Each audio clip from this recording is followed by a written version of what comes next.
explain to everybody who you are and kind of why hair loss affected you as a person because of what you do. Okay, well, yeah, and I get that. I understand because I'm the lead singer of a band called Elvis Monroe, and I'm literally known for my hair. Like it's the most recognizable.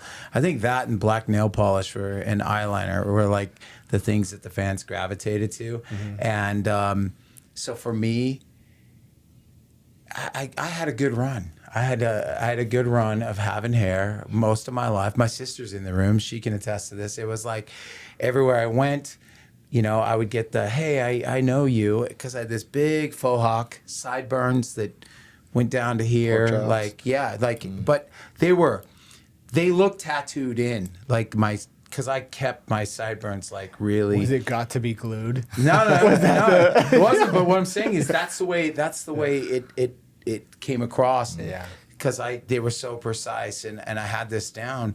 That was my thing. And then my brother is going through probably it is the worst thing you can go through.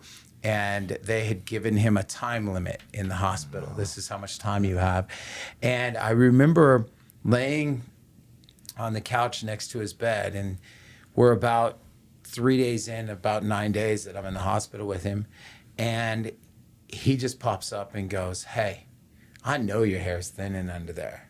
Like, because you were the way I did I've it. seen all the stuff. Yeah, I did the do-rags. But I did, like my hair was a faux hawk. The way I did it, you couldn't tell that it was like, I saw it in a couple of photos and some videos of people. I'm like, oh, that's thinning back here. It's thinning right in here. But you can't see it like the way I did my hair. And he goes, "Before I go, I want to see you with a shaved head." Dang. And I'm like, that's not going to happen. And your hair is like, that's your personality because it's your image. It's, it's your brand. Yep. Especially being a musician. Yep. That literally hairband. Literally hairband. Yeah. Like, exactly. Right. Okay. So then what? What'd you do? Well, it was wild. I thought about it, and I got home, and we were out on tour, and most of the shows that I do, I live between rock and country, and even on tour, again, my sister's in the room, she was our tour manager, and then I'd go hair or hat tonight, and she'd always go hat, because it started to be more hats. It became, well, it wasn't that there was something wrong with my hair, it was that for what I was doing and the artists I was with, it was too much. Like I had this persona. It was I'm 6'3". I walk in a room and I have this. You even commented hair on that makes you 7 feet tall. Yeah, now I'm like even taller and whatever. So I was wearing a hat 75% of the time. So thinking about what my brother said and everything, and we did a show with Joe Nichols, and we were here in Las Vegas playing at the Henderson Pavilion. And I was going to have him come up on stage and do a song that I wrote called Forever Family, which is coming out on my solo record, which is the BH. And I shaved my head for it, but I was wearing a hat. And so he didn't know. No. And so then when the show, I'm standing in front of 3,000 people, and I took off the hat when I had him on stage, and you hear the place gasp. People holding their phones, and I'm telling the story about what my brother's going through and what his struggle is.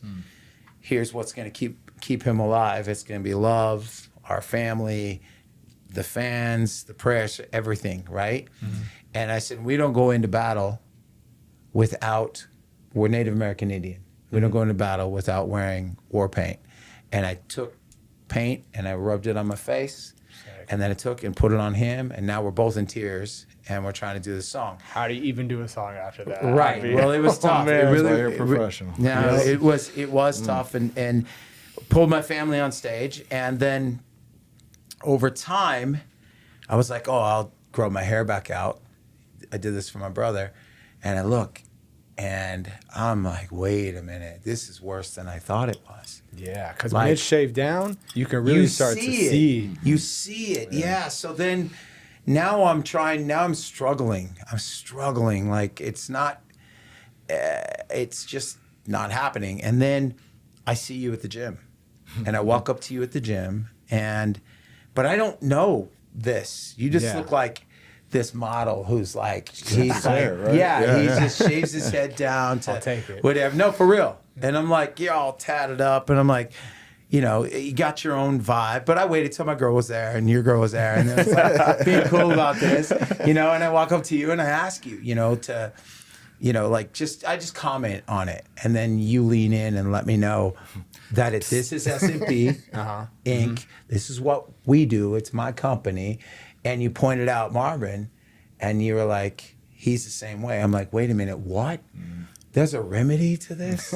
Like there is a solution to my struggle. And my struggle is I lost my identity. Like we were just sitting at a bar having lunch, my sister and I, on the way over here, and we just had an epic day. We're launching a company together, and today's a big day. And we're sitting there celebrating, and the guy next to me goes, man, do I know you? I know you. And he's trying to figure it out. Then I said the name. He's like, oh, yeah. And then I said, he's into cars. I'm like, oh, I was on this TV show, but I had hair. And then it's like, bing, bing, bing, all these light bulbs going off. But the fact that I don't have this hair. But I'm embracing this now. This is a new me. You guys gave me this confidence.